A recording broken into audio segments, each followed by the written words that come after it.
Romanos capítulo 12. Portanto, irmão, tendo em vista as misericórdias de Deus, que se ofereça em sacrifício vivo e separado para Deus, isso irá agradá-lo, pois é a adoração do tempo, lógica de vocês. Em outras palavras, não se deixem conformar aos padrões deste mundo. Em vez disso, continue se transformando mediante a renovação de sua mente, para que saibam o que Deus deseja. Todos concordarão que seu desejo é bom, satisfatório e fadado ao êxito. Por isso digo a cada um de vocês, pela graça que me foi dada, que não exagere nas ideias sobre a própria importância. Em vez disso, desenvolva uma avaliação sóbria de si mesmos, baseada no padrão dado por Deus a cada um, isto é, a confiança. Há muitos membros que compõem o corpo, mas eles não exercem a mesma função.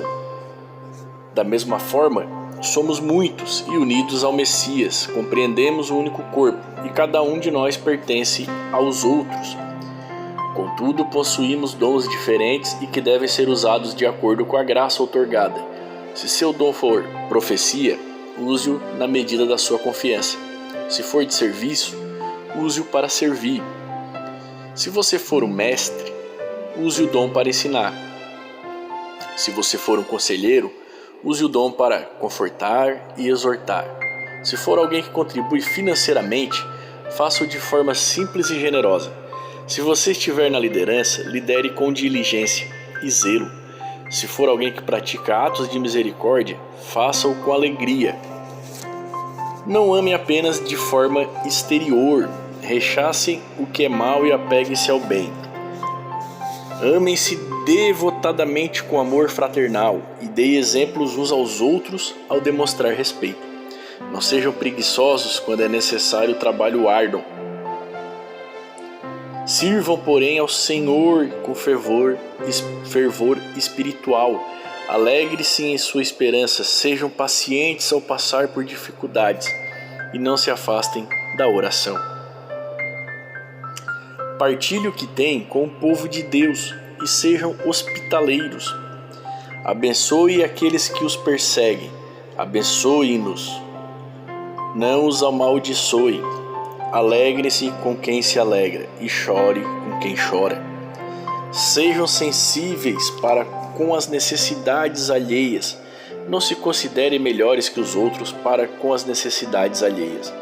Não se considerem melhores que os outros. Não se considerem melhores que os outros. Façam, porém, das pessoas não sejam arrogantes.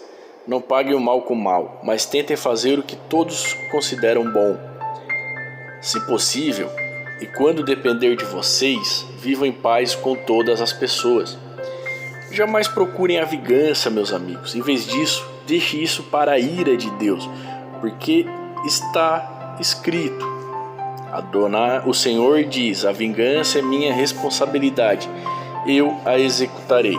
Ao contrário, se seu inimigo tiver fome, alimente-o. Se tiver sede, dê-lhe algo para beber. Porque ao proceder dessa forma, você amontoará brasas ardentes sobre a sua cabeça. Não se deixem vencer pelo mal, mas vença o mal pelo bem. Aqui Paulo continua exortando os irmãos, tanto os romanos como os judeus de Roma, os judeus que viviam em Roma, assim como os romanos que eram judeus ou se converteram ao judaísmo e depois ao cristianismo, e também aos próprios romanos que se converteram ao cristianismo e todos que moravam lá que se converteram ao cristianismo. Pois bem, meus irmãos, aqui o que Paulo está falando? Que a gente não deve se deixar de conviver com qualquer pessoa, não devemos achar que somos melhores que os outros, espiritualmente falando, esse não é o vizinho que eu queria, esse pessoal é uma treva, não vou nem dar muito papo, sendo que às vezes você nem conhece, você já está julgando, ou porque talvez culturalmente é uma pessoa que tem menos estudo que você ou uma cultura menor que a sua, você acha que sabe mais coisas. Pois bem, nós não somos melhor do que ninguém, é o que Paulo está falando aqui, que é o que o Senhor nos mostra também. Não somos melhores que ninguém, porque um sabe construir uma casa, o outro não. Uma sabe costurar e a outra não. Uma sabe as notícias, sabe ciência, sabe física, e a outra não sabe nem ler. Um sabe pescar, nadar, o outro não. Não, meus irmãos, essas coisas são terrenas, passageiras.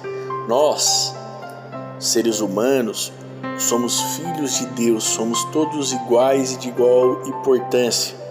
Entenderam? Então, o que Paulo está exortando nós é isso. Vivamos da maneira que Cristo chamou nós para viver, como Ele viveu. Porque o que nós somos, o que nós devemos fazer? É só olhar para Cristo. Nós somos a imagem e semelhança de Deus, nós somos chamados para ser filhos de Deus. E quem é o Filho de Deus? Jesus Cristo. Ele é a nossa verdadeira natureza. Ele é a nossa verdadeira cidadania. Ele é a nossa verdadeira forma de viver nesse mundo. E não nos preocupamos com as coisas daqui, é que Paulo está dizendo. Não nos preocupar com o cotidiano. Aquele governo, não, esse aí eu não quero. Porque o imposto, sim, essas são as tribulações, mas se alegrar, não, vamos ver se eu conseguir pagar. Se eu não conseguir pagar, eu não estou conseguindo. Deus sabe. Mas isso não é a sua vida, não é a minha vida, isso é temporário, isso não deve nos consumir. É o que Paulo está escrevendo aqui, é o que Jesus disse várias vezes. Por quê? Porque tudo isso é da terra, com o que comer, com o que beber, com o que vestir. Tá bom, meus irmãos? Esse é o Romanos capítulo 12. Deus os abençoe, no nome de Jesus, o Messias. Amém.